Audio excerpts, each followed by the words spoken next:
Jésus nous parle toujours, Seigneur. Nous te prions, Seigneur, encore une fois, de nous toucher aujourd'hui, de nous transformer par ta parole, Seigneur.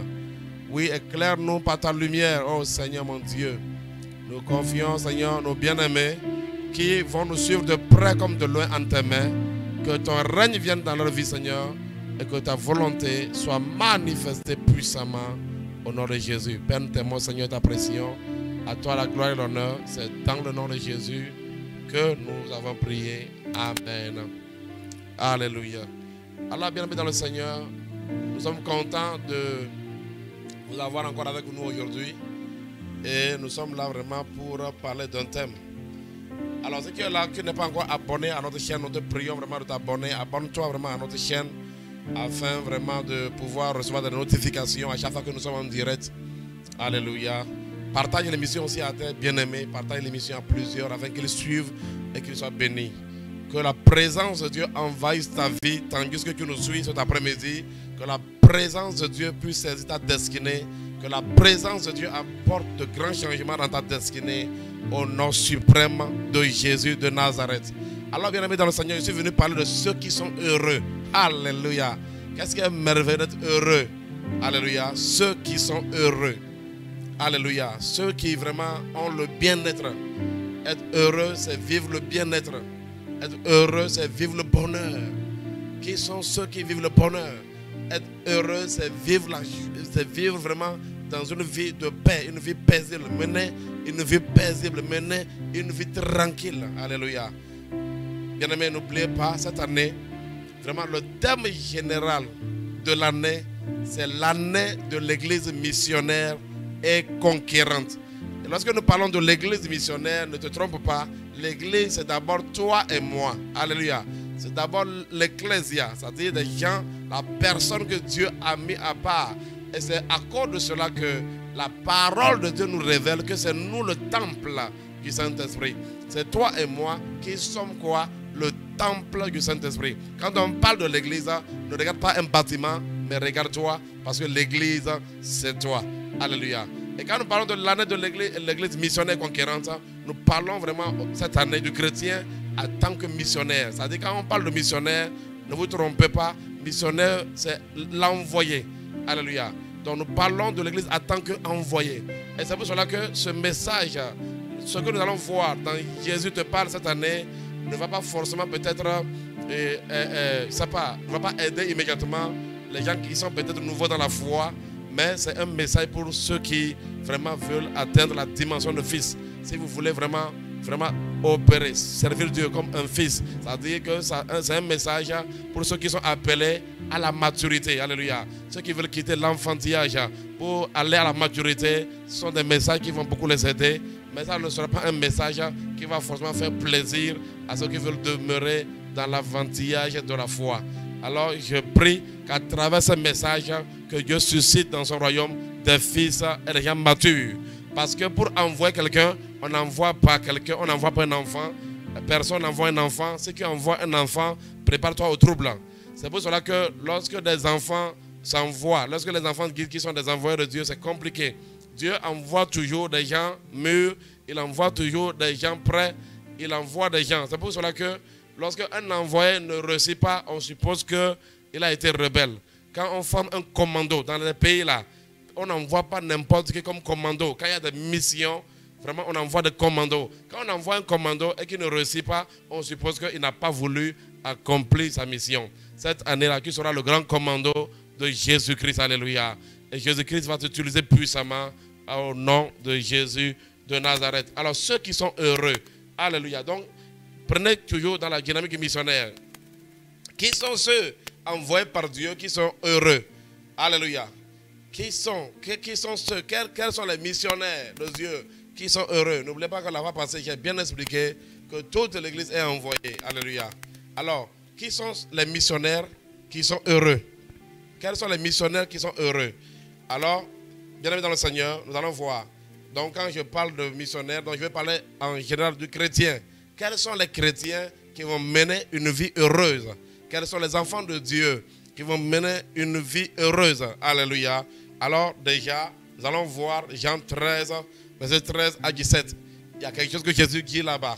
Alors, vous savez, ici, c'est après avoir vraiment lavé le pied des apôtres, il dit ceci. Il dit, vous m'appelez maître et seigneur et vous dites bien, car je le suis. Alléluia. À ce niveau, Jésus fait comprendre aux gens qu'il est maître et seigneur. C'est pourquoi dans notre royaume, il est très important que tout le monde connaisse sa place et son identité. Si tu es dans le royaume de Dieu, tu dois connaître ton identité. Et lorsque tu es un envoyé de Dieu, tu dois reconnaître cela. Lorsque tu es un chrétien, un enfant de Dieu, né de nouveau, tu dois le savoir. Il dit, vous m'appelez maître et seigneur et vous dites bien, car je le suis. Verset 14. Si donc je vous ai lavé les pieds, moi le Seigneur et le Maître, vous devez aussi vous laver les pieds les uns aux autres. Car je vous ai donné un exemple afin que vous fassiez comme je vous ai fait. Alors ici, Jésus-Christ lui-même, il se montre vraiment comme un modèle. Et honnêtement, nous bénissons le Seigneur, notre Seigneur Jésus-Christ, notre Sauveur, pour le modèle qu'il est pour nous. Il est vraiment un véritable modèle. Cher Seigneur Jésus, tu es vraiment le modèle des modèles et tu es la personne que nous devons suivre d'éternité en éternité. Et nous croyons et nous savons que tant que nous te suivrons, nous n'allons jamais te faillir. C'est pourquoi nous te bénissons, Seigneur. Toi qui es notre exemple, toi qui es notre modèle. Alléluia. Alors Jésus, il dit, je vous ai donné l'exemple. Si je vous ai lavé les pieds, donc moi qui suis votre maître, je vais vous montrer que même si tu as la position de maître, si tu as la position de Seigneur, je vais te montrer que même si tu es quelqu'un vraiment d'élevé, alors si tu es dans le royaume de Dieu, il est très important que tu sois serviteur. Parce que ici, le Seigneur nous montrait l'art de servir. Ici, il donnait l'exemple sur l'art de servir. Alléluia. Pour montrer que celui qui, il a dit aux apôtres déjà un jour, le jour où les apôtres disaient, qui voulait connaître, qui est le plus grand parmi eux, il les a dit que celui qui veut être le plus grand n'a qu'à être comme un enfant. Il a appelé l'enfant un enfant. Il dit si quelqu'un veut être grand là, n'a qu'à avoir la simplicité de l'enfant. Et il dit si quelqu'un veut être grand, que la personne soit le serviteur de tous. Alléluia. Et Jésus-Christ, avant de quitter ce monde, il a prouvé ça aux apôtres. qu'en vérité c'est lui le maître, c'est lui le Seigneur. Mais en vérité, il est un serviteur. Et il a servi son corps comme une libation pour le salut de notre âme. Que son nom soit glorifié, que son nom soit loué, que son nom soit célébré. Celui qui a donné son corps comme libation, celui qui est mort sur la croix pour nous, celui qui a été crucifié pour nous, et il est ressuscité le troisième jour. Nous lui donnons honneur et gloire pour des siècles et des siècles. Alors, bien dans le Seigneur, il dit car je vous ai donné un exemple afin que vous fassiez comme je vous ai fait. À la suite. En vérité, je vous le dis, le serviteur n'est pas plus grand que son Seigneur, ni l'apôtre plus grand que celui qui l'a envoyé. Vous voyez ici, le terme missionnaire va sortir.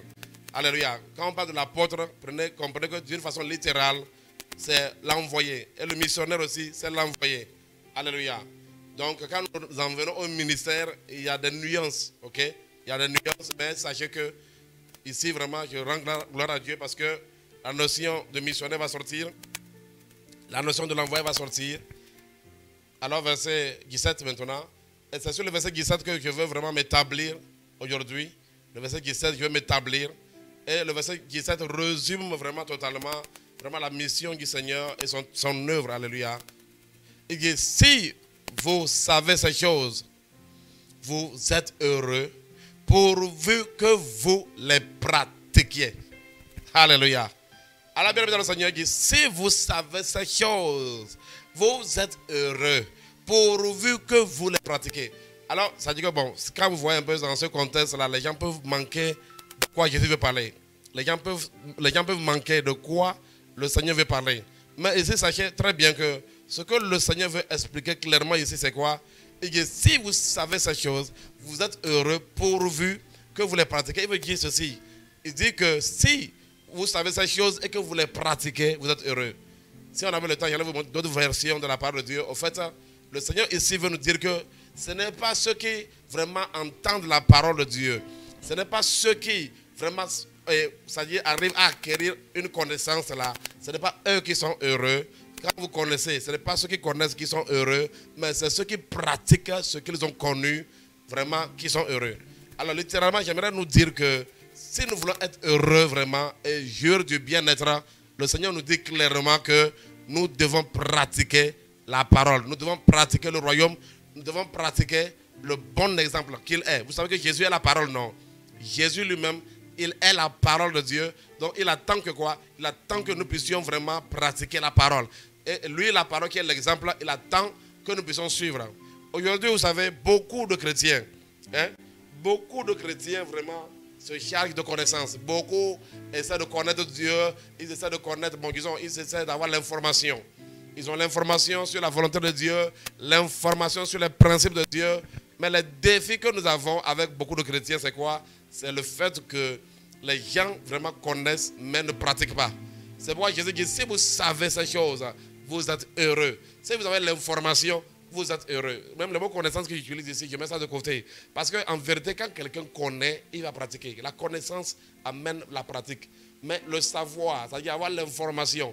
Si vous savez ces choses, vous êtes heureux pourvu que vous les pratiquez. Donc, qui sont ceux qui sont heureux? Ceux qui sont heureux sont ceux qui mettent en pratique la parole de Dieu qu'ils connaissent. Ce n'est pas ceux qui viennent remplir leur tête dans les églises. Ceux qui viennent écouter des messages. Il y a des gens, tu les vois, à chaque fois qu'il y a un message, ils sont présents. À chaque fois qu'il y a des messages, tu vas voir sur leur YouTube, là, ils ont écouté tous les messages. Messages A, B, C, D. Il y en a même qui écoutent davantage pour être convaincus. Ah non, je ne suis pas encore convaincu. Je vais encore écouter. Ils écoutent 1000 fois sans être convaincus. Mais la vérité est que le jour où tu seras convaincu et que tu vas commencer par mettre en pratique, c'est en ce moment que tu auras les résultats. Les résultats ne sont pas pour ceux qui écoutent. Ceux qui sont heureux, ce n'est pas ceux qui écoutent. Ceux qui sont heureux, c'est ceux qui pratiquent. Alors, en cette année, je vois des gens pratiquer la parole de Dieu au nom puissant de Jésus de Nazareth. Je peux vous voir pratiquer la parole au nom puissant de Jésus-Christ de Nazareth. Alors, quel est aujourd'hui le mode de vie de beaucoup d'enfants de Dieu? Nous allons voir. Donc, beaucoup d'enfants de Dieu, au lieu de pratiquer la parole de Dieu, nous allons voir quel est plutôt leur mode de vie et qu'est-ce qui fait que beaucoup d'enfants de Dieu ne sont pas heureux. Qu'est-ce qui fait que beaucoup ne sont pas heureux? Et qu'est-ce qui fait que beaucoup font semblant? Aujourd'hui, vous savez, avec les messages de la foi, quand on parle de la foi, on n'a pas dit de faire semblant. La foi ne parle pas de faire semblant, non. La foi ne t'empêche pas d'avoir la manifestation de la vie de Dieu en toi, non. Non. Est-ce que vous comprenez? Non.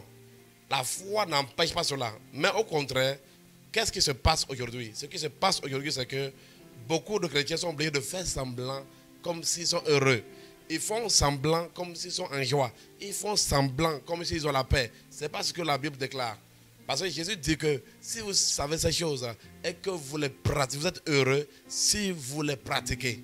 Donc Dieu veut que ses enfants soient heureux. Mais quel est plutôt le mode de vie de beaucoup de chrétiens aujourd'hui et cela fait que beaucoup n'ont pas accès vraiment à une vie vraiment comblée? Alors nous allons voir Ephésiens 2, versets 1 à 3.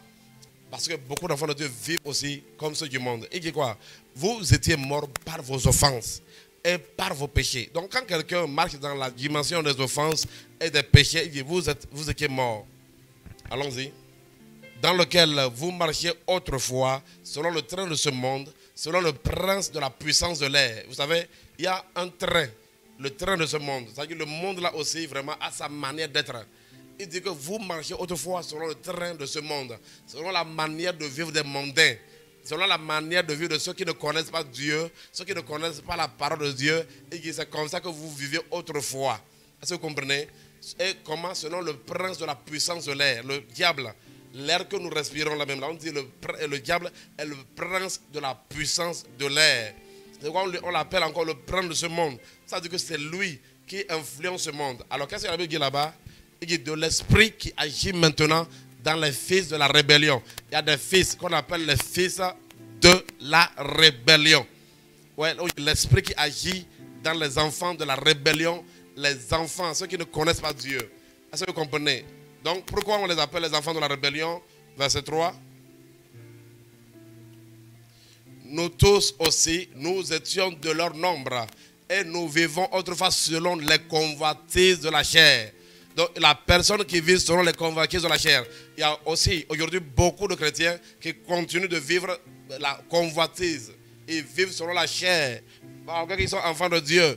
Et dit, nous tous, nous étions de leur nombre et nous vivons autrefois selon les convoitises de notre chair, accomplissant les volontés de la chair et de nos pensées. Il dit accomplissant les volontés de la chair et de nos pensées. Donc il dit quoi? Il dit qu'on accomplissait. Donc aujourd'hui, vous allez voir, beaucoup d'enfants de Dieu aussi, beaucoup d'envoyés de Dieu aussi marchent selon leur volonté. Les gens aujourd'hui, vous savez, aujourd'hui c'est comme enseigner sur la volonté de Dieu. Bon, vraiment, c'est démodé. Et puis, beaucoup de personnes, quand ils te parlent de la volonté de Dieu, en fait, ils attendent que Dieu leur dise les choses qui vont leur faire plaisir, en vérité. Tu peux voir aujourd'hui, les gens vont te dire, non, nous soupirons devant Dieu. Mais malgré cela, en vérité, tu vas découvrir que dans ça, là, lorsque Dieu va leur montrer sa propre volonté, ils ne vont pas aller dans ce même sens-là. Alors, regardons par exemple la suite de ce verset. Il dit ceci, il dit, et nous étions par nature des enfants de colère comme les autres. Il dit, nous étions les enfants de colère comme les autres. Donc, on s'arrête là-bas. Donc ici, j'aimerais vous dire simplement que Paul disait que c'est là-bas que nous étions. Mais malheureusement, aujourd'hui, beaucoup d'enfants de Dieu vivent selon leurs pensées et vivent selon la chair. Et c'est ça qui fait que les gens vivent le trouble. Un envoyé qui ne veut pas marcher selon la volonté de Dieu, donc le trouble, donc les complications dans la vie. Il n'y a pas de paix. Il n'y a pas de paix. Il y a la complication. Pourquoi? Parce que, quelque part, on n'est pas en train de marcher selon la volonté de Dieu, mais nous marchons selon la volonté de la chair et selon les pensées de nos cœurs. Alors, ceux qui sont heureux, c'est ceux qui vraiment ont pris la décision vraiment de marcher dans la volonté de Dieu. Est-ce que vous comprenez? Combien d'enfants de Dieu savent que non, critiquer n'est pas bien, mais quand même, ils aiment toujours critiquer. Combien savent que la calomnie n'est pas bon, mais là, ils sont toujours dans la calomnie, les faux témoignages. Les gens, ils vont aller dire ce qu'ils n'ont pas vu. Ce qu'il n'a pas vu, lui-même, il a entendu, mais il prend ça et il proclame ça partout. Alléluia. Donc, nous devons faire très attention. Prenez avec moi Jérémie 16, verset 4. Alors, quand les gens marchent en dehors de la volonté de Dieu, quand tu marches en dehors de la volonté de Dieu, qu'est-ce qui va se produire? C'est que tu perdras par ta faute l'héritage que je t'avais donné. Je t'asservirai à ton ennemi dans un pays que tu ne connais pas, car vous avez allumé le feu de ma colère et il brûlera toujours. À travers ce verset, je ne vais pas aller dans l'étymologie de ce verset, mais j'aimerais juste prendre ce verset pour que nous puissions voir un peu la pensée de Dieu, comment Dieu pense et comment Dieu peut faire les choses. Donc, il dit que tu vas perdre par ta faute l'héritage qu'on t'avait donné. Et aujourd'hui, le diable a détrôné beaucoup d'enfants de Dieu, a pris leur couronne. Le diable, soyez d'accord avec moi que même de nos jours, de la même manière que le diable a fini avec Samson, le diable continue pas à finir avec beaucoup de ministères. Combien d'églises il a pu fermer, combien de personnes il a fait tomber, combien de chrétiens qui tombent chaque jour, combien de chrétiens vraiment perdent leur couronne, perdent vraiment la gloire de Dieu qui est sur eux, la gloire quitte. Combien de chrétiens, l'Esprit de Dieu se retire. Chaque jour que Dieu fait là, l'Esprit de Dieu se retire de la vie de certaines personnes parce que leur niveau de corruption et leur niveau vraiment de dégradation, d'apostasie ou bien de rétrogradation a atteint un niveau tel que alors l'Esprit de Dieu se retire et nous voyons l'apostasie. Alors, bien dans le Seigneur, tout cela peut arriver par quoi? Par la faute. La faute, quand quelqu'un, vous savez, une faute c'est quoi? Il y a une nuance entre une faute et une erreur. Une erreur, donc c'est que vraiment une erreur n'est pas quelque chose de volontaire. Mais la faute c'est quoi? Tu connais, mais tu allais faire. La Bible dit quoi? Que si nous péchons volontairement, si avant que tu ne commences, on t'a bien défini les règles de jeu, tu connais très bien les règles de jeu et tu as commencé le jeu, mais quand même au cours du jeu, quand même là, tu commets ce qu'on t'a dit de ne pas faire là, tu fais ça. Donc tu es en faute. Est-ce que vous comprenez? Donc quand on parle d'erreur, quand quelqu'un dans l'erreur, on voit plutôt le fait qu'on n'a pas agi vraiment, c'est-à-dire de son propre gré. Et vous savez, quand vous êtes dans des erreurs, Dieu même le sait. Quand quelqu'un vraiment trébuche sans, c'est-à-dire genre, quand quelqu'un n'a pas fait exprès, Dieu le sait aussi. Dieu n'est pas un ordinateur. C'est notre Dieu. C'est lui qui nous a créés. Et il comprend. Il sait vraiment ceux qui ont glissé par erreur. La Bible dit que car si nous péchons volontairement, après avoir reçu la connaissance de la vérité, il ne reste plus de sacrifice pour les péchés. Alléluia. Donc, vous voyez, ici, il faut faire attention. Parce qu'aujourd'hui, nous devons faire attention. En vérité, tu peux pécher et demander pardon à Dieu. Si ton pardon est sincère, il va te pardonner. Mais quand tu te mets dans une vie de péché, confession, prépare-toi aussi à une vie de quoi? De retard et de retard et de retard. Parce que la vérité est qu'à chaque fois que nous entrons dans la désobéissance, cela donne des droits à l'ennemi. Est-ce que vous comprenez? Cela donne des droits à l'ennemi. C'est pour cela que ce n'est pas de la volonté de Dieu que le chrétien puisse pécher volontairement. Pécher volontairement ne doit pas être vraiment notre manière ou bien notre mode de fonctionnement. Et aujourd'hui, tu vas voir des gens qui les voient, ils sont là, ils disent non, laisse, nous allons faire après, nous allons prendre le sang de Jésus pour laver. Parce que pour eux, là, le sang de Jésus, là, c'est l'eau de Javel. Mais écoutez-moi très bien, ce n'est pas le cas. Dieu, il ne faut pas prendre Dieu pour. C'est-à-dire, Dieu n'est pas. On ne peut pas manipuler Dieu. On ne faut pas jouer au malin avec le Seigneur parce qu'il pèse le cœur. Vous savez, beaucoup de chrétiens ne savent pas qu'ils ont le droit de demander pardon et que Dieu, lui, a aussi le droit de les pardonner s'il veut ou pas. Vous savez, ce n'est pas tous les péchés qui sont pardonnés. Là, je vous dis la vérité. La Bible nous renseigne non. Donc, ça veut dire que tu peux demander pardon, mais Dieu peut pas décider. Prenez avec moi, par exemple, prenez avec moi 1 Jean 1, verset 8 à 9. Nous allons lire, vous allez voir. Je vais vous expliquer quelque chose rapidement. Allons-y rapidement. Et si nous disons que nous n'avons pas de péché, nous séduisons nous-mêmes et la vérité n'est point en nous. Donc ici, l'apôtre Paul nous fait comprendre, l'apôtre Jean nous fait comprendre que ça dit que si nous avons péché, il est très important de reconnaître. Quand tu pêches, tu dois reconnaître ton péché. Mais ne pas faire semblant comme non, ce qui n'a pas péché. Non. Il faut reconnaître. Mais qu'est-ce qu'il dit maintenant dans la suite? Verset 9. Si nous confessons nos péchés, il est fidèle et juste pour nous les pardonner. Quand on parle de... Il faut faire la différence entre la confession du péché et la récitation du péché. Parce qu'il y a des gens, par exemple, là, il vient dire qu'il se confesse alors qu'il n'a pas... Avant de se confesser, avant la confession, il y a d'abord la repentance. Avant la confession, il y a d'abord la repentance. Lorsque tu t'es repenti, ce qui va suivre, c'est la confession. Quand quelqu'un s'est repenti, alors cette personne va parler. C'est la confession. Et quand on parle maintenant, on abandonne. Donc il y a d'abord la repentance. Après la repentance vient la confession. Et après la confession vient l'abandon total du péché. On se détourne du péché et on prend une nouvelle route. Alléluia. Est-ce que vous comprenez? Tout cela est inclus dans la repentance. Est-ce que vous comprenez? Donc la repentance, il y a vraiment le regret que tu as. Tu confesses et maintenant tu abandonnes. Est-ce que vous comprenez? Donc ça dit que c'est quand on parle de la repentance comme un changement de direction. Mais qu'est-ce que les gens font aujourd'hui? La personne vient parler, sachant très bien qu'elle n'est pas prête à abandonner. À ce niveau-là, tu es dans une récitation. Tu n'es pas dans une confession. Tu es dans une récitation. Est-ce que vous comprenez un peu ça? Mais la vérité est que quand tu prends conscience, tu cries à Dieu, aie pitié de moi, tu le supplies. Et maintenant, on dit, si nous confessons nos péchés, ça veut dire qu'avant de confesser, tu as d'abord regretté, et tu as maintenant parlé. On dit, il est fidèle et juste de nous pardonner. Ici, nous sommes dans le Nouveau Testament. On dit que si nous confessons nos péchés, c'est là que Dieu pardonne. Ça veut dire que quoi? Que si nous ne confessons pas nos péchés, il ne pardonne pas. Alléluia. Mais on dit, si nous confessons nos péchés, il est fidèle et juste pour pardonner. Mais néanmoins, si la confession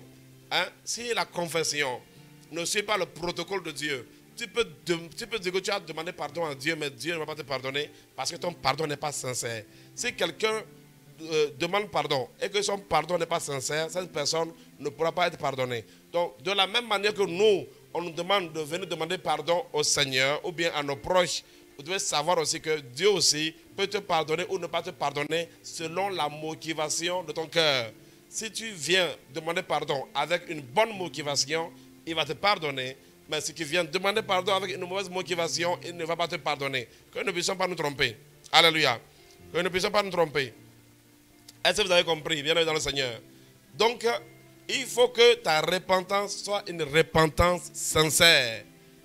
Il faut que cela soit sincère pour que Dieu puisse vraiment décider donc, de te pardonner. Sinon, comme on le dit, quand quelqu'un demeure dans le péché, il dit, par ta faute, tu vas perdre l'héritage que je t'avais donné. Maintenant avec moi, Proverbe 15, verset 10. Il est écrit, une correction sévère menace celui qui abandonne le sentier. Une correction sévère menace celui qui abandonne le sentier. Celui qui gère la réprimande mourra. Vous voyez un peu ça. Donc pourquoi est-ce que beaucoup... Donc d'abord, le premier verset de Jérémie 17 nous a montré qu'on peut perdre son héritage. Alléluia. Ça nous a montré cela. Et maintenant, ici, au niveau de Proverbe, on nous fait comprendre qu'une correction sévère. Donc tout cela, la perte de l'héritage, ou bien la perte de la position, ou encore la correction, tout cela fait que le chrétien qui ne pratique pas la parole de Dieu, qui ne pratique pas les principes de Dieu, se retrouve souvent dans une position de trouble. Est-ce que vous comprenez? Yes. La personne se retrouve dans une position de confusion. Donc, à ce niveau, tant que la présence de Dieu n'est pas dans la vie d'un enfant de Dieu, il ne peut pas être heureux. Même si tu as tout, tu n'es pas heureux à cause de la vie que tu mènes. Il y a beaucoup d'enfants de Dieu, c'est quand Dieu ne commence pas à les élever, même qu'il ne commence pas à déconner même. C'est quand tout, on ouvre les portes pour lui, tout va bien là. Et je prie vraiment que Dieu nous préserve de tout cela au nom de Jésus. Que Dieu nous préserve de toute déviation au nom puissant de Jésus-Christ de Nazareth.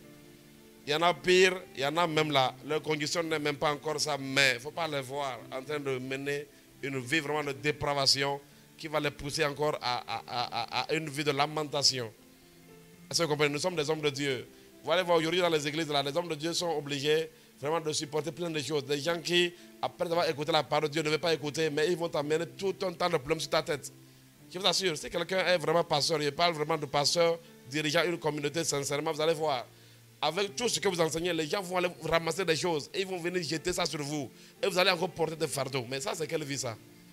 Ça, c'est quelle vie? Je dis souvent aux gens qu'une maison où des enfants sont rebelles, si tu es un pasteur et que tes fidèles sont les rebelles, vous n'allez pas aller quelque part. Vous n'allez pas aller quelque part. Si tu es un pasteur comme Ézéchiel, Dieu a dit à Ézéchiel qu'il a établi sur une maison de rebelles. Vous imaginez ça? Ce n'est pas de petit ministère. Hein? Que Dieu nous fasse miséricorde. Être établi sur des gens qui entendent mais qui ne pratiquent jamais.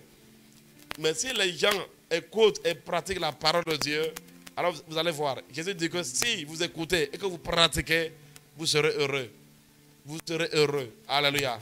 Et je prie vraiment que dans nos églises, que les gens ne soient pas seulement des spécialistes d'écoute, mais je prie vraiment que les gens écoutent et mettent en pratique la parole de Dieu. Vous allez voir, quelqu'un va bien écouter la parole, on dit tolérance. On dit il faut pardonner. Lui-même va dire non, je vais pardonner. Même il va dire que c'est une bonne prédication. Mais quand il sort de là-bas, que quelqu'un lui fait quelque chose, son mari ou sa femme lui fait quelque chose là, il va dire non, ça là, ça devient ça là. Non, ça ne peut pas passer. Ça veut dire quoi? Ça veut dire que ce n'est pas écouter les bonnes prédications et aller même serrer la main au pasteur. Alléluia. Vous savez, nous les pasteurs, c'est intéressant. Quand nous prêchons, les gens vont te serrer les mains. Ce n'est pas là-bas. Je préfère que tu viennes me serrer les mains après avoir accompli. Alléluia. Je préfère que tu viennes me serrer les mains après avoir eu des résultats. Ne viens pas me serrer les mains après que j'ai fini de prêcher. Ça ne veut rien dire. Parce que après que tu as écouté la parole de Dieu, ça ne s'arrête pas là-bas. Tu vas voir les gens qui disent non, cette prédication a changé ma vie. Il n'a même pas encore commencé par appliquer. Hein. Comme il a écouté, il dit que ça a changé sa vie, c'est bien. Ça dit, à travers la prédication, tu as pris conscience. C'est une bonne chose, effectivement. Mais mon voisin, va et applique. Et après, nous allons parler français. Ok? Va et applique. Voilà. Il ne faut pas nous amener à parler espagnol ou bien à parler, je ne sais pas. Pourquoi? Parce que les gens écoutent, mais après tout, ce n'est pas aller faire autre chose. Je sais que beaucoup vont me regarder, vont dire le pasteur là, il exagère. Mais il ne faut pas vous inquiéter. Il est très important que nous vous expliquons les vraies choses. Alléluia. Apocalypse 3, verset 19, vous allez voir. Bien aimé dans le Seigneur, si, tandis que je parle, tu vois vraiment que tu es un enfant de Dieu qui n'applique pas la parole de Dieu et que tu vois en toi que le Saint-Esprit te reproche un péché, c'est très simple. Répands-toi. Alléluia. Et cache-toi dans le sang de Jésus. Et tout sera réglé. Alléluia. Yes. On dit, on l'a vaincu à cause du sang de l'agneau. Donc, quand tu te répands, vous savez, souvent, quand nous nous repentons de nos péchés, vous allez voir que nous demandons que le sang de Jésus nous lave. Mais je vais te dire une vérité. Mais est-ce que, avant de parler même de ce verset 33, 19 là, il y a le Seigneur qui me tire encore sur Jean 2 là. Comme il me tire, allons-y là-bas. Mettez-moi Jean 2, je vais montrer quelque chose aux gens. Vous savez, les gens, on aime, mais c'est pas mauvais. Il n'y a pas dit que c'est mauvais. Hein. Ouais, quand on vient de demander pardon pour le péché, on demande que le sang de Jésus nous lave. Mais je vais te dire une vérité. Toute personne qui est sincère en demandant pardon à Dieu, avec une motivation sincère, même si tu ne demandes pas que le sang de Jésus n'a qu'à venir te laver là, le sang de Jésus va venir te laver direct. Regardez, nous allons voir ce passage-là. On dit, si nous confessons nos péchés, il est fidèle et juste pour nous les pardonner et pour nous purifier de toute iniquité. Continuons la suite. On peut aller même dans l'autre passage. Il dit, si nous disons que nous n'avons pas de péché, nous le faisons menteur et sa parole n'est point en nous. Donc en vérité, ici, vous voyez les lettres là. Quand les apôtres adressent les lettres, ces lettres là sont dans un contexte. Cette lettre est adressée à des gens. Et c'est sûr que Jean, l'apôtre Jean est en train de leur faire comprendre que non. Il y a, parce que vous voyez, souvent, nous lisons les Écritures, mais il y a des préalables. Et ceux à qui la lettre est adressée, ok, c'est-à-dire le destinataire, c'est-à-dire ou bien les destinataires de cette lettre-là, ok. Donc vous devez savoir qu'on est en train de les faire comprendre qu'il y a sûrement un péché. Il veut les convaincre que non, il y a un péché. Et si nous disons que nous n'avons pas de péché, nous le faisons menteur et sa parole n'est point en nous. Allons-y. Donc, suivez très bien, je vais vous montrer quelque chose. Il dit, mes petits enfants, je vous écris ces choses afin que vous ne péchiez point. Vous savez, l'épître de Jean est très prophétique. Il va s'adresser aux enfants, aux jeunes et puis aux vieux. Bon, comme nous ne sommes pas dans le contexte, je vais passer. Il dit, mes petits enfants, je vous écris ces choses afin que vous ne péchiez point. Et quand il parle de petits enfants, en vérité, il s'adresse à un groupe, en fait, dans le corps de Christ, qui lutte contre, par rapport au péché. Vous voyez, quand les gens sont des enfants en Christ, c'est là où on lutte avec le péché. Il dit, je vous écris ces choses afin que vous ne péchiez point. Donc cela veut dire quoi? Cela veut dire que quand il est en train de dire que non, si nous disons que nous n'avons pas de péché, on est menteur là. Il y a des gens qui vont dire non, vous savez, nous sommes des pécheurs. Non, il dit attention, je vous écris ces choses afin que vous ne péchiez point. Et si quelqu'un a péché, nous avons un avocat auprès du Père, Jésus-Christ le juste. Ça dit quoi? Ça dit que ne faites pas de faute.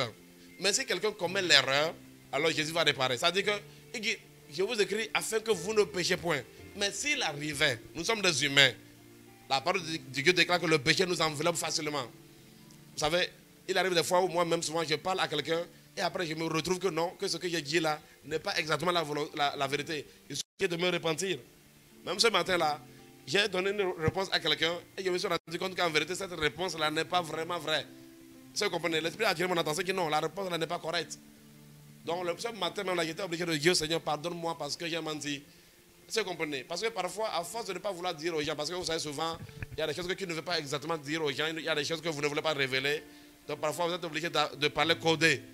Vous comprenez? Mais parler codé là, ça, tu vas virer sans te rendre compte. Même ce matin, je me suis retrouvé en train de demander pardon pour mensonge. Ce matin même. Vous comprenez? Si je vous explique le contexte, vous allez dire que non, pasteur, ce n'est pas un problème. Si je vous explique ce qui s'est passé, vous allez me dire que non. Il y en a qui vont me dire même que ce n'est pas un péché. Non. Mais l'Esprit de Dieu m'a dit non. Tu n'as pas dit exactement la chose. Si vous comprenez? Alors j'étais obligé de me retrouver en train de demander pardon pour mensonge. Et je sais que beaucoup de chrétiens vont dire que ce n'est pas un péché. Alléluia. Mais moi, je l'ai fait parce que l'Esprit de Dieu m'a dit non. À ce niveau-là, vraiment, tu n'as pas dit vrai. Tu n'as pas dit la chose exactement. Alors j'étais obligé de me repentir. Donc, suivez-moi bien. Donc, ça dit que le péché, c'est quelque chose dans lequel, c'est-à-dire, étant dans la chaîne, tu peux te retrouver par erreur. L'Esprit de Dieu peut t'interpeller. Et ce n'est pas la première fois que l'Esprit de Dieu m'interpelle. Plusieurs fois, l'Esprit de Dieu attire mon attention pour me dire que non, attention, ici, là, non, ce n'est pas comme ça. Ici, là, tu as une erreur. Ici, là, tu as péché. Et nous bénissons Dieu pour sa présence et la présence du Saint-Esprit en nous, qui nous aide, qui nous interpelle chaque fois, qui nous corrige chaque fois, afin que nous ne puissions pas demeurer dans des accusations sataniques. Parce que le diable, il accuse facilement. Donc l'apôtre ici veut dire quoi? C'est-à-dire que vous ne devez pas pécher. Mais si cela arrive, vous savez, le péché ne doit pas être la vie d'un chrétien. Ça peut arriver. Il dit, mais si jamais ça se glisse, parce que nous sommes sur la terre, suivez-moi très bien.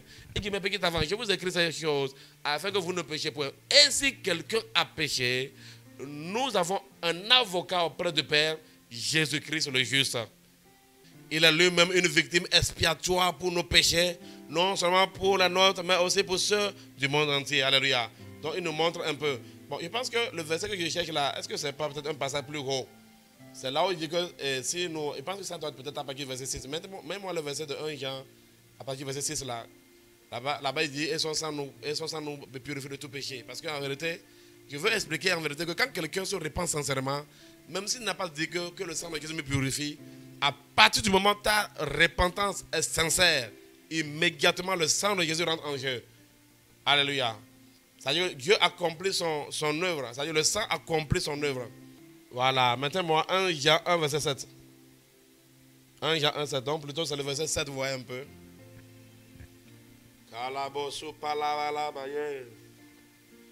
Mais si nous marchons dans la lumière, mais si nous marchons dans la lumière, frère, dans cette saison-là, marchons dans la lumière. Mais si nous marchons dans la lumière comme il est lui-même dans la lumière, nous sommes mutuellement en communion. Ouais. Cela dit que si quelqu'un ne marche pas dans la lumière, la personne n'est pas en communion. C'est ça qu'il dit. Or, quand la présence de Dieu se retire de toi là, c'est le trouble qui va venir dans ta vie.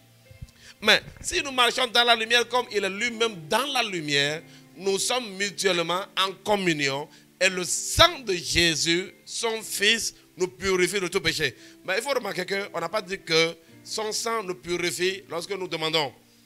Ouais, ce n'est pas écrit que lorsque tu vas dire, ouais, souvent je n'ai pas dit de ne pas faire comme ça. Ouais, moi-même je le fais. Quand nous prions, parce que vous savez, parfois nous le confessons pour que notre âme, c'est-à-dire qu'il faut que ça entre dans notre oreille. En vérité, c'est parfois un problème de conscience. Donc, quand tu demandes pardon, Seigneur, pardonne-moi pour mes péchés. Après, quand tu finis, tu vas dire à Dieu, Seigneur, maintenant, j'invoque le sang de Jésus pour me laver. Mon frère, je vais te dire une vérité. La vérité est que lorsque ta repentance est sincère, hein, lorsque tu te repens, quand ta motivation est pure, je te dis immédiatement le sang de Jésus entre en jeu sans que tu ne demandes. Sans que tu ne demandes. Je vous assure. Quand quelqu'un se repent, jusqu'à même parfois tu pleures devant Dieu. Hein? Et pour la repentance, on dit quoi? La repentance a un process. On dit quoi? On dit sentez votre misère, que votre larme se change, que votre rire se change en larmes. On dit humiliez-vous. Donc ça dit que genre, c'est vraiment que ton cœur te fait mal. Et parfois même il arrive que tu pleures, mais Seigneur, comment est-ce que j'ai pu faire ça? Frère, quand c'est sincère, je te dis la vérité qu'à ce niveau-là, le sang de Jésus entre en jeu. Et souvent, là, je vous parle comme un prophète. Quand les gens se répandent là, il y a des démons même qui quittent leur vie immédiatement. Parce que regardez, on dit, mais si nous marchons dans la lumière, dès que quelqu'un se met en mode repentance, la lumière de Dieu commence à rebriller. Quand, par exemple, quand vous voyez les gens sur le plan prophétique, bon, disons avec les yeux prophétiques, les yeux de Dieu, quand la personne est chrétienne, mais elle ne vit pas une vie correcte, vous allez voir que sa lumière, la gloire qui est sur lui n'est pas ça. C'est pas ça. Mais il y a des gens, quand vous les voyez, quand vous voyez la gloire qui est sur eux, ce n'est pas de l'amusement. Ils ont le reflet de la sainteté qu'ils manifestent, c'est-à-dire genre de la sainteté pratique. Parce que nous sommes saints en Christ. Nous sommes saints par l'eau de la croix, mais il y a la pratique de la sainteté. Nous avons une sainteté de position et une sainteté pratique. Mais ceux qui pratiquent là, comme Jésus a dit là, ceux qui pratiquent, et Jésus a dit qu'ils sont comme heureux. Quand les gens pratiquent là, vraiment cela amène la présence de Dieu. Dieu arrive la présence de Dieu est avec eux. Et vous allez voir sur ces gens là une grande lumière. Donc de la même manière, quelqu'un qui est sale, ou quelqu'un qui n'est pas lavé, ou quelqu'un qui est couvert par les ténèbres, ou pire encore, quelqu'un qui n'a même pas donné sa vie à Jésus et qui est dans les ténèbres, quand la personne passe par la repentance, immédiatement vous allez voir de la lumière qui va jaillir. Et quand la lumière vient, je te garantis, il y a des esprits qui ne vont pas tenir, ils vont partir. Il y en a même qui vont bouger et aller rôder. Ils vont commencer par rôder, mais ils ne peuvent plus demeurer là où il y a la lumière. Aucun esprit ne peut demeurer dans la présence de la lumière. C'est pour cela que quand certaines personnes se répandent en même temps, les choses ne vont pas s'arranger.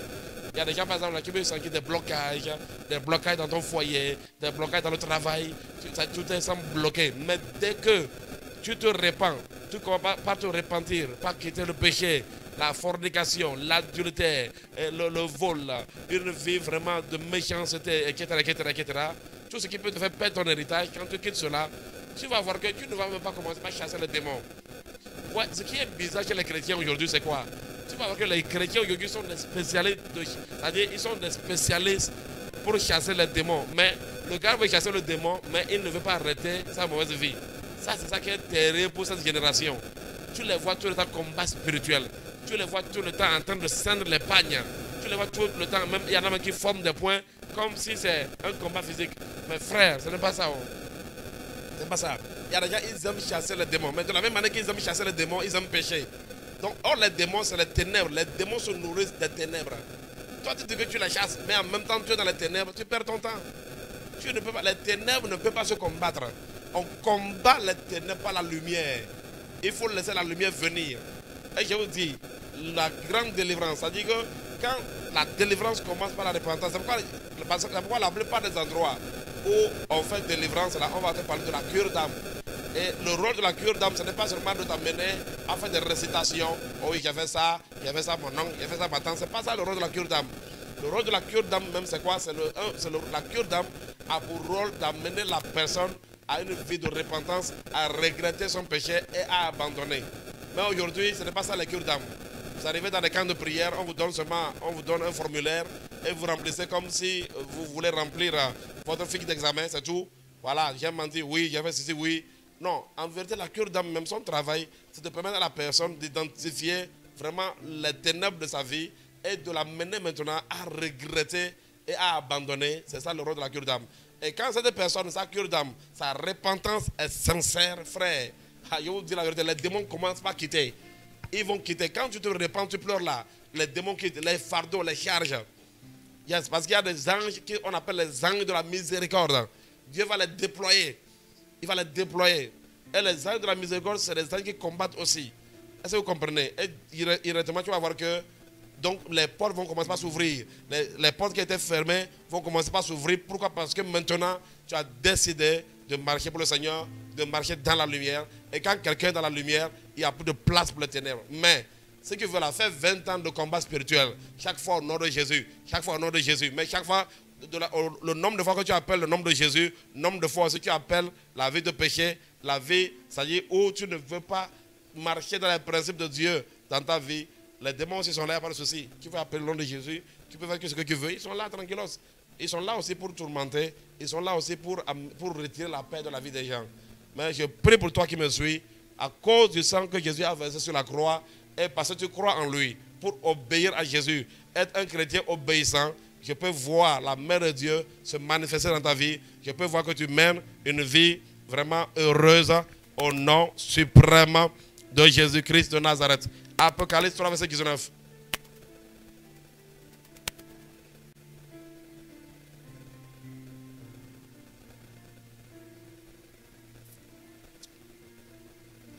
Et que moi, je reprends et je châtie tout ce que j'aime. Et donc, du zèle et répands-toi. Donc, une chose qui fait que beaucoup d'enfants de Dieu aussi ne sont pas heureux, c'est qu'à part le tourment que les démons. Avant, pour un enfant de Dieu même là, les enfants de Dieu ne doivent pas trop regarder même le mouvement des esprits. Ils doivent d'abord regarder la relation avec leur Père. Donc souvent aussi, Dieu châtie ceux qu'il aime. Il y a beaucoup qui traversent les difficultés à cause du châtiment divin. Voilà, et ça c'est un message que les gens ne veulent plus enseigner aux gens, au nom de la grâce. Mes frères, laissez-moi vous dire la vérité. Même si on ne t'enseigne pas ça, tu vas vivre ça. Même ceux qui prêchent la grâce, là, ils sont dans le tourment. Récemment, je suis allé trouver un gars qui me dit que non, que lui là, il me regarde là, il trouve que moi, je ne sais même pas qu'est-ce que les gens pensent quand on parle de la grâce. S'il y a le temps, je vais vous montrer un peu. Quand on parle de la grâce, là, la définition de la grâce. Mais il me regarde bonnement, il me dit non, que moi, que lui, c'est la grâce qu'il prêche. Je ne sais pas de quel type de grâce il parle. Mais c'est les mêmes personnes qui ont tout le tourment dans le ministère. Tout le tourment que tu peux dire, tourment sur la terre. Mais je me dis, mais à quoi bon de se tromper en disant que non, on est autorisé à faire ce que nous voulons, parce que Christ a versé son sang, allons, faisons ce que nous voulons, mettons-nous en hibernation. Mais attends, ça veut dire quoi ça?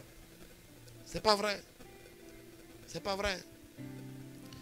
Hein? Si on avait le temps, on va voir un peu la grâce, une source de piété nous enseigne. On va voir la grâce, ce que je pense que quitte nous définit la grâce. Mais moi, quitte 1, 12, je vais voir. Et quoi? On dit, car la grâce de Dieu, source de salut pour tous les hommes, a été manifestée. Elle nous enseigne à renoncer à l'impiété et au convoitisme mondain. C'est ce que la grâce enseigne. De quelle grâce les gens parlent aujourd'hui qui les autorise à pécher en désordre et à prendre le sang de Jésus pour se laver? Arrêtons ça dans l'église. Arrêtons ça. Elle nous enseigne à renoncer à l'impiété et au convoitisme mondain et à vivre dans le siècle présent selon la sagesse, la justice et la piété. Voilà, c'est la grâce qui. Si tu ne connais pas la définition de la grâce, regarde ce que la grâce nous dit, frère. Regarde ce que la grâce nous dit. Il ne faut pas que les gens se trompent, la grâce, mais Dieu le voit avec tous les troubles et ça n'abandonne pas. Il s'accroche à des messages comme ça, avec tous les troubles possibles. Vous savez, je préfère avoir du trouble à cause de l'évangile. Alléluia. Je préfère avoir le trouble à cause de l'évangile. C'est-à-dire que si par exemple, comment appelle-t-on? C'est-à-dire, genre, vous savez, dans l'œuvre de Dieu, il y a la persécution. Voilà. La persécution, elle est chrétienne. La persécution, c'est vraiment normal. En tant que chrétien, ok, c'est-à-dire, tu seras persécuté. Et il y a une souffrance dans la persécution. Mais, toi, me regarde, toi, de quel type de persécution tu vas dire? Il Il y en a qui disent qu'ils sont persécutés, mais ils ne sont jamais persécutés. Hein? Ils disent qu'ils sont persécutés, mais ils ne sont jamais persécutés. Ils ne sont jamais persécutés. Hein, frère? Qui sont persécutés, mais en vérité, personne ne les a persécutés. Personne. Personne. Donc, il faut bien regarder, frère. Hein? Je dis souvent que la seule souffrance que nous pouvons accepter en tant que des chrétiens, c'est la souffrance à cause de Jésus-Christ. Mais la souffrance à cause de nos bêtises, là, il faut que ça s'arrête. Parce que beaucoup de chrétiens souffrent à cause de leur incrédulité, à cause de leur méchanceté et à cause de... Et personne n'est exempt. Personne. Personne n'est exempt. Il dit qu'il châtie ce qu'il aime. Ça veut dire que si tu es un enfant de Dieu là, et que tu décides de vivre une vie de rébellion, Dieu va te corriger. Nous pouvons voir ça encore hein, dans Hébreux 12, verset 4 à 13. Allons-y rapidement. Écoute, alors je vais aller sur ceux qui sont heureux. Ceux qui sont heureux. Il y a des gens, quand tu vois, il y a dit même Hébreux 12 là, tu vas voir. Il y a des gens là qui m'écoutent là, ils vont aller chercher si Hébreux c'est dans l'Ancien Testament et dans le Nouveau Testament. C'est comme ça les chrétiens d'aujourd'hui. Oh non, ça c'est dans l'Ancien Testament. Oh ça là, c'était avant que Jésus ne meure. Tout ça là, pour pouvoir vivre une vie de péché. Frère, ce n'est pas Jésus qui vit à ta place. Hein. Ce que tu vis là. Lui là au ciel, hein, couronné de gloire. Hein. Et que vous n'avez pas encore résisté jusqu'au sang en luttant contre le péché. Donc laisse-moi te dire que nous devons lutter contre le péché jusqu'au sang. Alléluia. Je suis en train de vous dire que moi-même, ce matin, je me suis levé en me retrouvant en train de me confesser un péché de mensonge. Je vous ai dit ça. Je ne cache pas. Je n'ai pas dit que je suis Saint Thomas. Ou bien, je ne sais pas qui est encore là, mais Saint Antoine de Padoue. Non. Est-ce que vous avez compris? Donc, en tant que des chrétiens, tant que nous sommes sur la terre, là, il y a des choses qui vont se glisser. C'est-à-dire le péché ne peut pas être notre vie. Mais on peut se retrouver rapidement. Mais si tu te retrouves par erreur, sans le savoir, répands-toi, c'est tout. Mais ceux qui planifient le péché, ceux qui pêchent volontairement, ceux qui s'accommodent au péché, c'est là le problème. Et chacun doit savoir dans quel cas il se trouve. Et que vous n'avez pas encore résisté jusqu'au sang en luttant contre le péché. Allons-y, frère. Et vous avez oublié l'exhortation qui vous est adressée comme des fils. Mon fils, ne méprise pas le châtiment du Seigneur et ne perds pas courage lorsqu'il te reprend et te reprend. C'est-à-dire que Dieu va te reprendre. Si tu es son enfant vrai là, tu ne peux pas pécher et puis vivre et avoir la paix, il va te corriger. Puis, allons-y. Car le Seigneur châtie celui qu'il aime et il frappe de la verge tous ceux qu'il reconnaît pour ses fils. Supporter le châtiment, c'est comme des fils que Dieu vous traite. Car quel est le fils qu'un père ne châtie pas? Alors j'aimerais dire à tous les chrétiens modernes, les chrétiens de la grâce, là, je veux vous informer en vérité que si tu es un enfant de Dieu vrai là, et que tu marches dans la déviation, Dieu va te corriger. Je vous assure. Et c'est ça qui fait que tu vas avoir beaucoup, ils vont venir, qui passent ça. Ça devient dur dans ma vie. C'est le fouet. C'est le fouet. Aujourd'hui, les gens ne veulent plus ce message-là. Ils ne veulent plus ce message. Parce que même si on vous trompe là, ça ne va pas vous empêcher d'être corrigé. C'est comme ça. Dieu va corriger. Pierre va corriger. Alléluia. Moi qui vous parle là, je ne suis pas exempt. Que ce soit vous, quand je parle nous, vous, moi, tous cela là, tout ce que nous disons là, ça nous concerne nous tous, mes frères, je vous assure. Alléluia. Moi, en tout cas, je ne sais pas toi, mais moi, quand je parle, je me rappelle, il y a deux choses que le Seigneur m'a dit.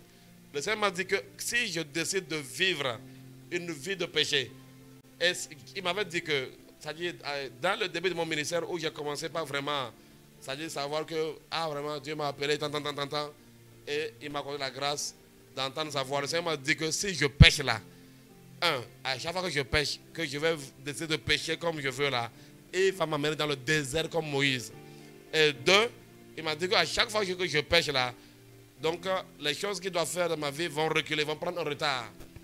Il y aura un retard, c'est-à-dire genre, il m'a même expliqué que le péché peut amener que les choses qu'il va faire maintenant là, il va le faire dans 3 ans. Voilà.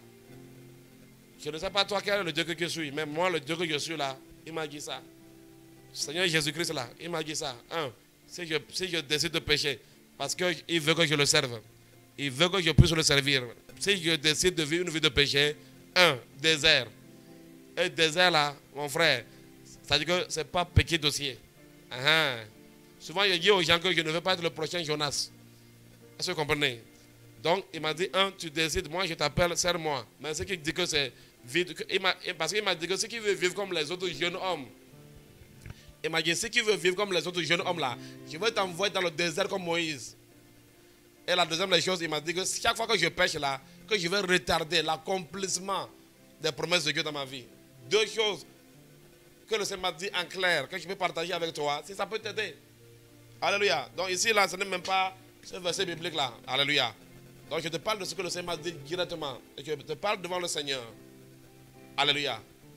Deux choses. Et je sais qu'aucun enfant de Dieu ne échappe à ça. Aucun enfant de Dieu. Tu es un véritable enfant de Dieu. Il a écrit que Dieu châtie celui qu'il aime. Frère, comprenons cela. C'est que tu es un vrai chrétien. Et que tu es dans l'erreur. D'abord, quand tu es dans l'erreur, l'Esprit de Dieu va te parler. Un vrai enfant de Dieu. Quand tu commets une faute là, le Saint-Esprit va t'interpeller. Attention, ici là tu as péché. Il faut te repentir. Même si c'est ton enfant, si tu as blessé ton propre enfant tout à l'heure, l'Esprit de Dieu va te parler et dire non, ici là tu n'as pas raison. Il faut demander pardon à ton enfant. Ça vous avez compris. Donc c'est pourquoi la lumière est en nous. Dès que les ténèbres entrent là, quand les ténèbres viennent, la lumière, il y aura un signal. Donc il dit, car le Seigneur châtie celui qu'il aime et il frappe de verre tout ce qu'il reconnaît pour fils. Si tu es reconnu comme fils, il va te frapper. C'est pourquoi il dit aux gens, faites attention. Aujourd'hui, nous avons aujourd'hui des modèles. Tu vas voir des gens, ils ont des modèles. Ils disent non, vous voyez telle personne là, lui il fait ça là. Écoutez-moi bien, il y a des parents humains, des enfants du diable qui ont rempli la terre aujourd'hui. Il ne faut pas les prendre comme exemple. Oh, telle personne là, lui, malgré sa vie là, pourtant ça marche pour lui. Tu penses que ce qui lui arrive, ça vient de Dieu? Parce qu'il y a beaucoup d'enfants du diable. Il y a beaucoup à qui le diable donne des richesses sur la terre. Beaucoup sont enrichis par Satan. Beaucoup dorment dans les cimetières. Toi, tu penses que nous sommes des collègues. Oh, on est dans le même campus. Mais lui, il fait ça, mais il réussit. Qui sait comment il réussit? Aujourd'hui, beaucoup d'enfants du diable ont envahi la terre. Et ils sont venus afin de donner ce qu'on appelle le mauvais exemple. Ils projettent, c'est-à-dire le noir. Ils projettent les ténèbres sur les nations. Est-ce que vous comprenez? Ils sont assis sur de grandes eaux, comme la Babylone, assis sur les grandes eaux pour séduire les nations. Nous avons beaucoup que le diable a introduit pour séduire. Pourquoi? Il est le prince de ce monde et c'est un voleur. Il a volé beaucoup de richesses. Donc il donne ça à ces gens-là pour tromper les gens. Quand on te parle de voleur, c'est voleur. Un voleur là, les voleurs sont riches. J'aimerais t'informer ce qui n'est pas au courant que le diable là, il est riche. Les voleurs sont riches. Pourquoi? Ils volent les ignorants. Ils volent les innocents. Et que le voleur ne vient que pour dérober, égorger, détruire. Moi, je suis venu afin que les brebis aient la vie et qu'elles soient dans l'abondance. Est-ce que tu as compris? Donc les voleurs là, laisse-moi te dire la vérité que il est riche. Et c'est pourquoi le diable, il donne l'argent à des gens. Mais leur âme est déjà vendue. Ce que le diable nourrit, ce que le diable aide, ce que le diable assiste sur la terre pour tromper la vigilance des gens, leur âme est vendue au diable. Il y a plein de sorciers que vous voyez. Vous les voyez dans de bonnes conditions. Vous voulez les imiter. Oh non, lui là, même là, il drague, c'est lui qui fait ceci, il a fait ça. Mais moi qui vais à l'église là, son cas est mieux que pour mon cas. Qui t'a dit ça? Tu sais d'où ça vient sa force? Tu sais d'où ça vient sa richesse? Tu connais l'origine? Tu vas aller dormir dans ce cimetière aussi? Nous sommes dans une saison où les enfants de Dieu doivent arrêter d'être insensés. Vous devez arrêter de regarder seulement avec vos yeux physiques. Commencez par regarder les vraies choses. Et vous allez voir que, attention, que le meilleur, la Bible dit que nous sommes dans le véritable. C'est nous. Nous sommes dans le véritable, frère. Nous sommes dans le véritable. Nous sommes dans le véritable. Alléluia.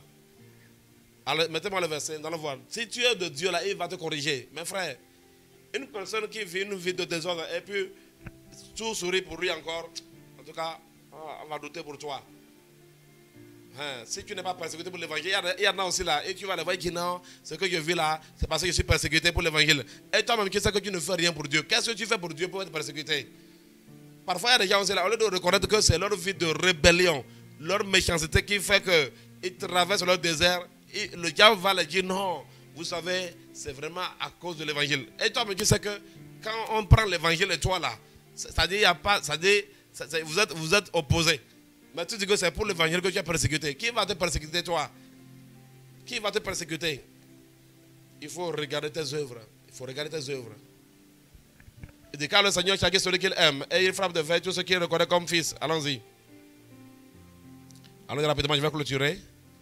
Et supporter le châtiment, c'est comme des fils que Dieu vous traite. Car quel est le fils qu'un père ne châtie pas? Mais si vous êtes exempt du châtiment auquel tous on part, vous êtes donc des enfants illégitimes. Et aujourd'hui, je peux vous dire qu'il y a une génération d'enfants illégitimes. Montrez-moi quelqu'un qui vit une vie de désordre et qui ne continue pas à progresser. Laissez-moi vous dire que lui là, ce n'est pas Dieu. Laissez-moi vous dire ça. Et dans nos églises aujourd'hui là, ils sont pleins de sectaires. Le diable a envoyé beaucoup de personnes dans nos églises. Tu les vois là. C'est lui qui mène une mauvaise vie, mais tu vas voir que sa condition semble aller. Pourquoi? C'est des gens que les sirènes sont en train d'enrichir pour tromper la vigilance des autres jeunes. En leur montrant que non, tu peux mener cette vie-là. Et tout le monde sait que cette vie-là n'est pas une bonne vie. Récemment, il y a un homme de Dieu là, il sort même préservatif devant les gens. Un homme de Dieu, tu le vois prospère, il sort préservatif, il rit. Et il dit même aux gens que non, que la prostitution c'est un métier. Et vous les voyez, ils sont bien, ils ont de grosses caisses. Mais ils font le vice et ils montrent le vice à tout le monde. Ne pensez pas que ce sont des enfants de Dieu, mes frères. Ne pensez pas que ce sont les enfants de Dieu. Ce sont les enfants de la colère, les enfants du voleur. Il les a placés pour tromper la vigilance de beaucoup de jeunes. Et beaucoup de jeunes sont trompés aujourd'hui. Mettez-moi le verset. Mais si vous êtes exempt du châtiment auquel tous on part, vous êtes donc des enfants illégitimes et non des fils. Toi, tu pêches, mais les choses vont bien pour toi. Tu fais bien ta fornication. Les choses vont bien pour toi. Il n'y a pas de souci. Alors, on peut savoir. On peut savoir. Tout enfant de Dieu, vrai, je vous dis la vérité. Récemment, il y a un frère qui m'a appelé. Il dit, en fait, bon, peut-être que les gens peuvent mal me comprendre, ceux qui sont des gracistes là. Parce qu'au fait, souvent, on ne sait pas que non, oh, tu as fait juste un petit mal, puis Dieu, non. Et je parle de quand Dieu châtie, quand est-ce qu'on châtie un enfant? Même les pères là, toute personne ne châtie un enfant parce qu'il a juste fait une première faute, non. Mais on châtie l'enfant qui a compris, mais qui décide de faire. Tous ceux qui, combien de jeunes savent que la fornication n'est pas une bonne chose? Combien de jeunes dans nos églises savent que non, que vraiment, par exemple, être escroc au travail, que ça n'est pas une bonne chose? Mais il y en a là, malgré ce qu'ils savent. Combien savent que avoir le faux, la calomnie, faux témoignage, tout ça n'est pas, les mauvaises promesses. Tous ceux qui, les gens savent que ce n'est pas bien, mais certains là décident de le faire. Quand tu es de Dieu là, il va rentrer en compte avec toi, il va te tirer les oreilles. Alléluia. Je ne dis pas que non, bon, vraiment, dès que tu pêches un peu, non, c'est pas ça. Ça, vous comprenez. En tout cas, ce qui est intéressant, si j'ai une bonne information à te donner, ce qui est intéressant, la Bible t'informe, toi et moi, que Dieu corrige ce qu'il aime. Bon, maintenant, ce n'est pas moi qui corrige. Donc, c'est Dieu qui décide de corriger. Mais tout ce que je peux te dire, c'est que si toi et moi, on peut éviter ces corrections-là, c'est important. Pourquoi? Allons-y, le verset qui suit. D'ailleurs, puisque nos pères, selon la chair, nous ont châtiés et que nous les avons respectés, ne devons-nous pas, à bien plus forte raison, nous soumettre au Père des esprits pour avoir la vie? Donc ça dit qu'on nous châtie pour avoir la vie. Donc on dit que nos pères nous châtient pour qu'on les respecte. Donc Dieu aussi nous corrige pour qu'on le craigne. Allons-y, voisin. Verset 10. Nos pères nous châtiaient pour peu de temps, peu de jours, comme ils le trouvaient bon. Mais Dieu nous châtie pour notre bien, afin que nous participons à sa sainteté. Vous avez compris maintenant? On dit Dieu châtie pour que les gens participent à la sainteté. Cela veut dire quoi? Cela veut dire que quand quelqu'un ne vit pas une vie de sainteté, on va le corriger. Est-ce que moi j'ai dit mal ici? Regardez le verset. Regardez le verset. Et je vous dis que beaucoup de frères, de jolis frères dans nos églises là, traversent des déserts, des difficultés atroces. Pourquoi? La têtudesse, la rébellion, l'orgueil. Tout cela là, ce qui laisse ça entrer en toi là. Mes frères, le verset là que je te lis là, le jour où tu vas bien comprendre ça là, tu vas fuir le péché comme nous avons fui Corona. Corona a enfermé le monde entier dans les chambres. Personne ne sortait. Surtout en Europe là, c'était terrible. Pas de musique. La manière dont tu as vu les blancs ont fui Corona là, c'est de la même manière que toi et moi on doit fuir le péché. Ce qui ne fuit pas comme ça, il y a la correction. Hein? Vous n'avez pas vu comment les gens ont fui en Europe le Corona? Nous, c'est en Afrique ici. Nous, on était encore là dans les rues. Tout le monde était bouclé. Mettez-moi le verset suivant, rapidement, allons-y. Il est vrai que tout châtiment semble d'abord un sujet de tristesse et non de joie, mais il produit plus tard, pour ceux qui ont été ainsi exercés, un fruit paisible de justice. Quand la justice est là, il y a la paix, ceux qui sont heureux. Frère, je ne sais pas quelle est la vie que tu mènes, mais décide de repentir. Et Dieu va te sauver de ton désert. La sécheresse à tous les niveaux, sécheresse financière, sécheresse dans le sens, sécheresse, tout est bloqué. Mon frère, il y a des gens qui passent le temps veille de prière, guerre, machin. Parfois, il faut d'abord bien regarder ta vie. Et quand on parle de péché là, parfois aussi là, la rébellion là, ne pensez pas que être rebelle à Dieu, c'est seulement j'ai volé, j'ai menti, j'ai forniqué. Parfois, il s'agit même du plan de Dieu. Par exemple, Dieu dit, je veux que toi tu puisses être en France. Toi tu dis non, je serai en Afrique. Mon voisin, ça va te brûler. Donc parfois, quand tu arrives à un certain niveau avec Dieu là, péché là, ce n'est plus. Moi j'appelle même ça le premier niveau. Mais beaucoup même sont encore là-bas. Le premier niveau c'est ça, oh j'ai menti, j'ai volé. Mon frère, quand tu vas finir avec ce premier niveau là, il y a un autre niveau supérieur maintenant. C'est le niveau où Dieu te dit, va à gauche, à droite, reste ici, fais-moi ceci, appelle-moi telle personne. Je veux que tu ailles à tel endroit. C'est comme on a dit à Jonas, va prêcher à Ninive. Il a décidé d'aller à Tarsis, c'est comme ça. Donc, la désobéissance, ce n'est pas toujours que j'ai menti, j'ai volé. Non. Surtout pour ceux qui sont des fils là. Beaucoup de fils ont vaincu ça. Beaucoup ont vaincu le mensonge, ils ont vaincu le vol. Beaucoup ont vaincu l'adultère et choses. Ils ont vaincu même la fornication. Beaucoup ont vaincu l'hypocrisie, ont vaincu même toute vie de duplicité. Ils ont vaincu la chair. Beaucoup ont réussi à crucifier vraiment ces petits vices là.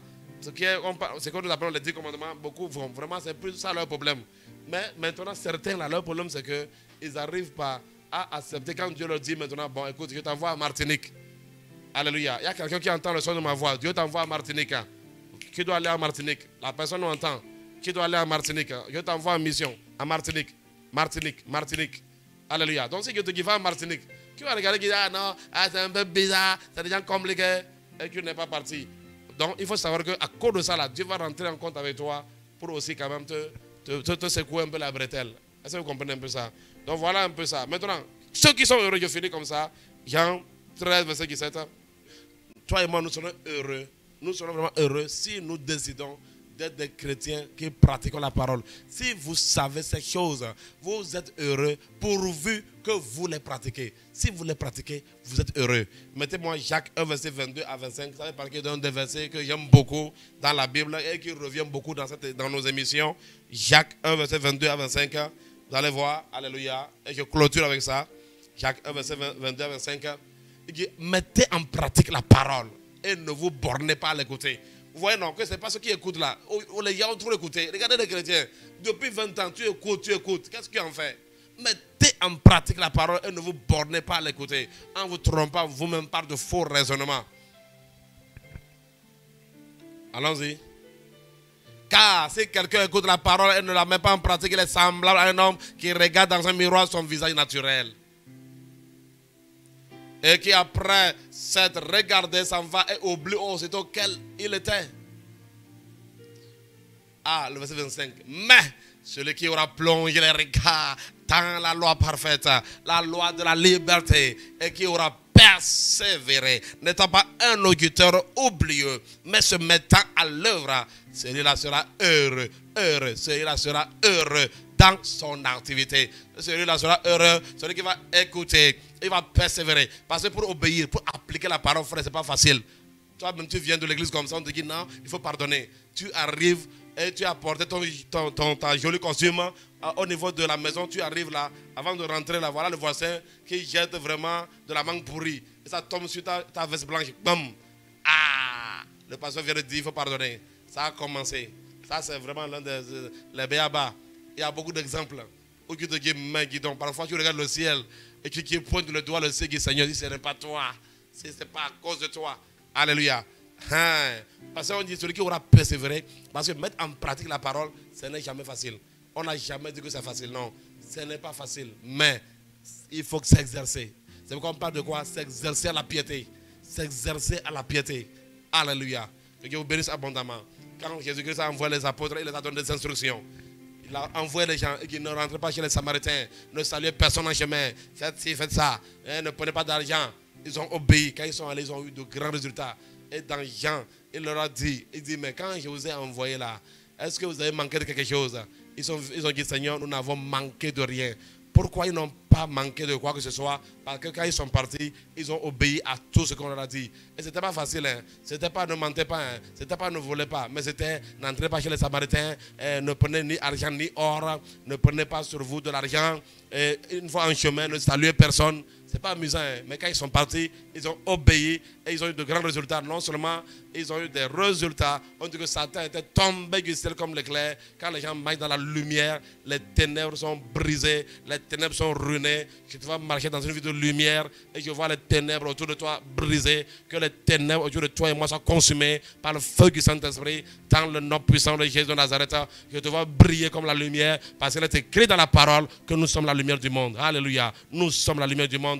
Et toi et moi, nous allons demeurer lumière. Que Dieu vous bénisse abondamment et que sa paix vous a multiplié. Nous vous aimons. Que la présence de Dieu soit tout le temps avec toi et moi. Au nom suprême de Jésus-Christ de Nazareth.